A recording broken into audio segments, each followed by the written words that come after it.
Yes बेटा, और next question start करने से बेटा पहले मैं ये बता दूं कि जस्ट मैं इस चैप्टर के इम्पोर्टेंट क्वेश्चन को ही अटैम्प्ट कर रही हूँ जो मोस्टली आ जाते हैं। ठीक है, शॉर्ट क्वेश्चन में आ जाएंगे, नहीं तो बड़े क्वेश्चन में तो मैक्सिमम आ ही जाते हैं।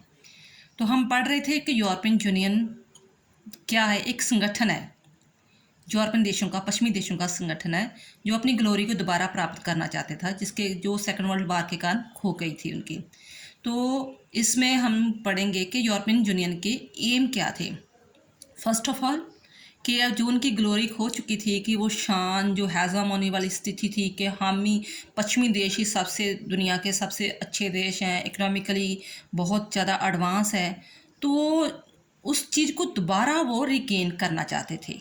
ठीक है, वो कैसे हो सकता था कि अपनी दुश्मनी को बुलाया जाए, जो भी आपस में जो फ्रांस, इटली, स्पेन, पोलैंड आपस में जो लड़ झगड़ रहे थे, वो सोच रहे थे कि अब इसके कारण हमारा काफ़ी नुकसान हुआ, अब एक स्टेज पर इकट्ठे हो जाएं।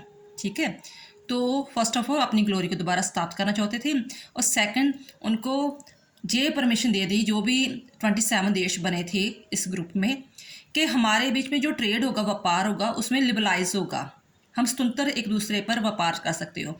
मान लो मैं फ्रांस का हूँ, ठीक है, सिटीजन बिजनेसमैन हूँ, तो मैं आराम से स्पेन, पोलैंड, रोमानिया, इटली में जाकर अपना व्यापार कर सकता हूँ।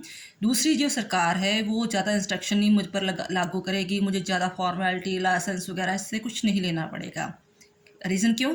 क्योंकि मैं यूरोपियन यूनियन का मेंबर हूँ। ठीक है, तीसरा पॉइंट है to provide freedom to citizen of European country to move freely from to another.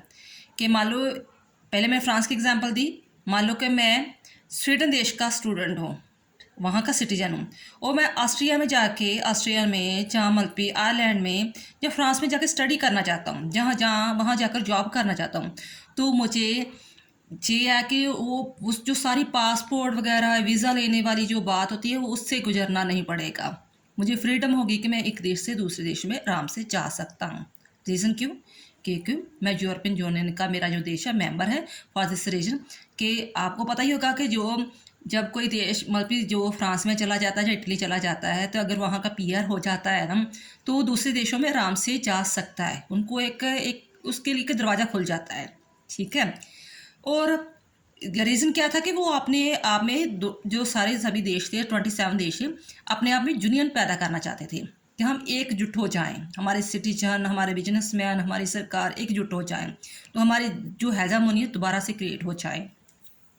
Fifth point है the final objective of European Union to achieve political unification of यूरोपन।